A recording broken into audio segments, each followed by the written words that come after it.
जय हिंद दोस्तों, मैं हूं आशीष और आप सबको इंडिया में जान पर स्वागत है। दोस्तों, आप सब जानते हैं कुछ दिन पहले एक रिपोर्ट आया था, बांग्लादेश इजराइल के ऊपर जो ट्रैवल बैन लगाया था उसे हटा दिया था। काफ़ी दोस्तों का मानना था बांग्लादेश ऐसा इसलिए किया ताकि वो अमेरिका से F-16 जेट को खरीद सके। इसका इनडायरेक्ट मतलब ये था बांग्लादेश हमारा तेजस जेट के ऑफर को रिजेक्ट कर दिया है। हालांकि अभी तक इस न्यूज़ को लेकर मतलब इस टॉपिक रिलेटेड कोई भी कन्फर्म न्यूज नहीं है, लेकिन ये तो सच है बांग्लादेश कई सालों से अमेरिका की F-16 जेट के लिए इंटरेस्टेड था और हम भी पिछले एक साल से बांग्लादेश को सीरियसली तेजस जेट ऑफर कर रहे थे। अगर हम हाइपोथेटिकली मान लेते हैं हाँ ये न्यूज़ सच है, तो अब सवाल उठता है बांग्लादेश F-16 जेट के लिए क्यों इंटरेस्टेड है, क्योंकि बांग्लादेश का तो कोई बड़ा दुश्मन नहीं है। अगर बांग्लादेश को एक एडवांस फाइटर जेट चाहिए था तो वो भारत की तेजस और चीन की जेट-10C को रिजेक्ट करके अमेरिका की F-16 के लिए क्यों इंटरेस्टेड हुआ। दोस्तों, ये सारे सवालों पर मैं डिटेल्स में बात करूंगा। जानने के लिए आप आखिर तक ये वीडियो को देखते रहिए और ये वीडियो को ज़्यादा से ज़्यादा लाइक शेयर करना मत भूलिए। दोस्तों, अब जानते हैं बांग्लादेश को F-16 जैसा एडवांस फाइटर जेट की क्यों ज़रूरत है। देखिए, आप अब बांग्लादेश की मैप देखिए, ये रहा बांग्लादेश, उसका एक साइड भारत रहा, दूसरा साइड म्यांमार रहा। बांग्लादेश का दोनों देशों के बीच ज़्यादा मिलिट्री स्तर पर कोई विवाद नहीं है। हालांकि बांग्लादेश भारत के साथ ज़्यादा सीमा शेयर करता है और सिर्फ 270 किलोमीटर एरिया ही म्यांमार के साथ वो बॉर्डर एरिया शेयर करता है। लेकिन 2017 के बाद से बांग्लादेश और म्यांमार के बीच संबंध थोड़ा खराब होते गया और उसके पीछे का बड़ा वजह था रोहिंग्या के मुस्लिम। आप सब जानते हैं 2017 में तकरीबन 10 से 12 लाख रोहिंग्या के मुस्लिम म्यांमार छोड़कर दूसरे देशों की तरफ चले गए थे। आप जो ये रेड वाला एरिया देख रहे हो इसे रखाइन स्टेट कहते हैं और वहाँ ही ज़्यादातर रोहिंग्या के मुस्लिम लोग रहते हैं। और इस एरिया से तकरीबन 7 लाख रोहिंग्या के मुस्लिम बांग्लादेश गए थे। ये जो आप ऑरेंज वाला एरिया देख रहे हो कॉक्स बाजार करके, वहाँ पे अभी ज़्यादातर रोहिंग्या के मुस्लिम रहते हैं। देखिए, आप जब रोहिंग्या के मुद्दे को देखोगे आपको लगेगा हाँ म्यांमार की जो बुद्धिस्ट लोग हैं वो तो रोहिंग्या के मुस्लिमों के ऊपर काफ़ी अत्याचार किए। हालांकि ये सही मतलब कोई भी आप देखो, कोई भी देश के लोग अगर उस देश को छोड़कर किसी वजह से दूसरे देशों की जान बचाने के लिए दूसरे देशों की ओर जा रहा है, ये तो गलत बात है। लेकिन आप अगर वो पीछे की कहानी देखोगे तो आपको लगेगा कि नहीं, ये सिर्फ वन साइड की बात नहीं है। ये सच है, 10-12 लाख रोहिंग्या के लोग जरूर देश छोड़कर गए, क्योंकि लेकिन दोस्तों जब ये लोग म्यांमार में थे ये तब बुद्धिस्ट लोगों के ऊपर कम अत्याचार नहीं किए थे, बहुत अत्याचार किए थे इन लोगों के ऊपर। आप सब जानते हैं जो बुद्धिस्ट लोग हैं वो बहुत शांतिप्रिय लोग हैं, इस बात पर कोई डाउट नहीं है या फिर शक नहीं है। लेकिन आप देखो ये लोग इतना मजबूर हो गए, उनको जवाबी कार्रवाई करना पड़ा। वो सही है गलत है उसके ऊपर डिबेट हो सकता है, लेकिन कुछ दोस्त या फिर कुछ लोग सवाल उठा सकते हैं हर एरिया में तो कुछ परसेंटेज लोग गलत है, 3%, 5% या 10% लोग गलत तो होते ही हैं। लेकिन सवाल ये है, जब मान लेते हैं कि रोहिंग्या मुस्लिम में कुछ परसेंटेज लोग गलत थे, लेकिन जब वो कम परसेंटेज वाला लोग बुद्धिस्ट लोगों के ऊपर अत्याचार कर रहे थे तब तो मेजोरिटी साइलेंस पे था। तब तो वो 80-90% जो अच्छे लोग थे वो तो सवाल नहीं उठाए कि नहीं तुम ये जो कर रहे हो गलत कर रहे हो।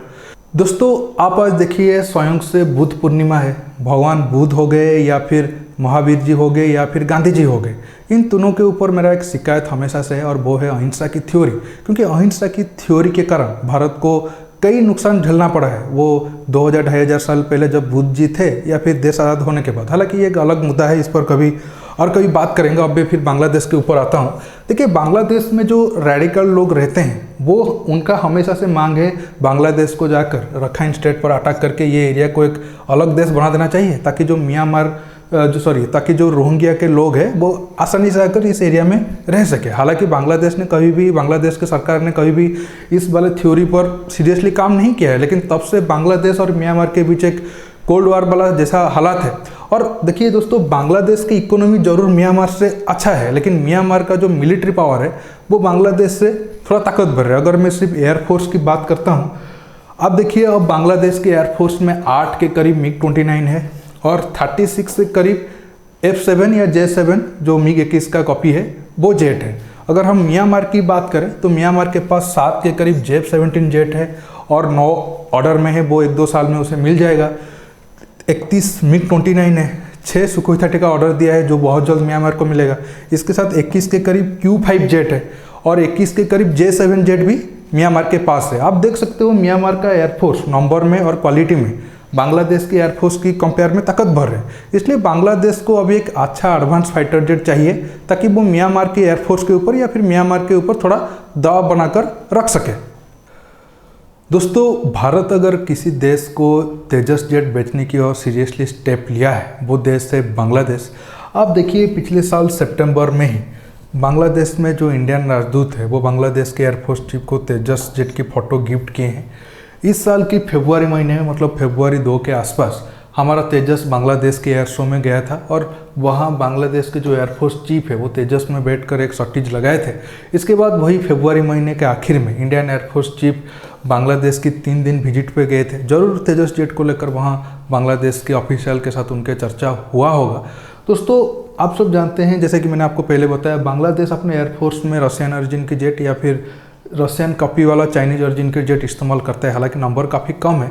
दोस्तों, आप सब जानते हैं जो रशियन जेट है उनका मेंटेनेंस और अवेलेबिलिटी रेट काफ़ी ख़राब है, लेकिन तेजस इस मामले में काफ़ी अच्छा है। तेजस का अवेलेबिलिटी रेट करीब 80 to 90% है और उसका मेंटेनेंस भी काफ़ी लो है।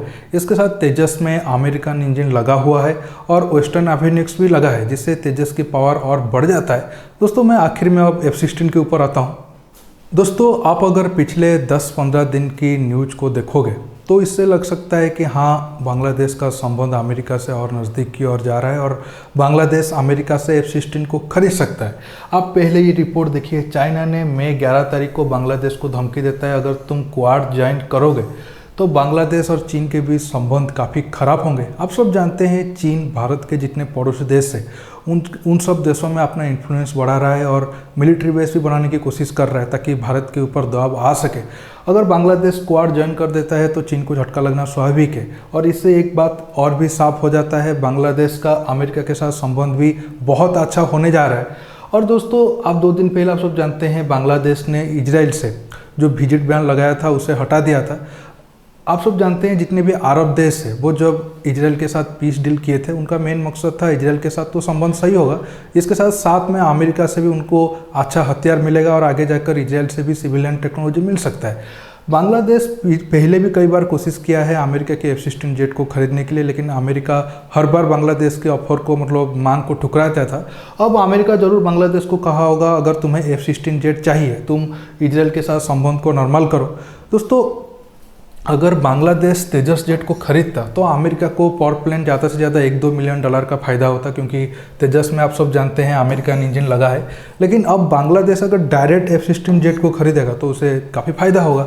हालांकि मैं आखिरी बार फिर से कह रहा हूँ, अब बांग्लादेश F-16 जेट को खरीदेगा ये अभी तक कोई मीडिया पे कंफर्म न्यूज़ नहीं है, लेकिन पिछले कुछ दिनों से जो हालात बने हैं तो उस हिसाब से हम गेस कर सकते हैं, हाँ, बांग्लादेश F-16 खरीदने की ओर जा रहा है और ज़्यादा चांस है वो F-16 जेट उसे मिल भी जाए।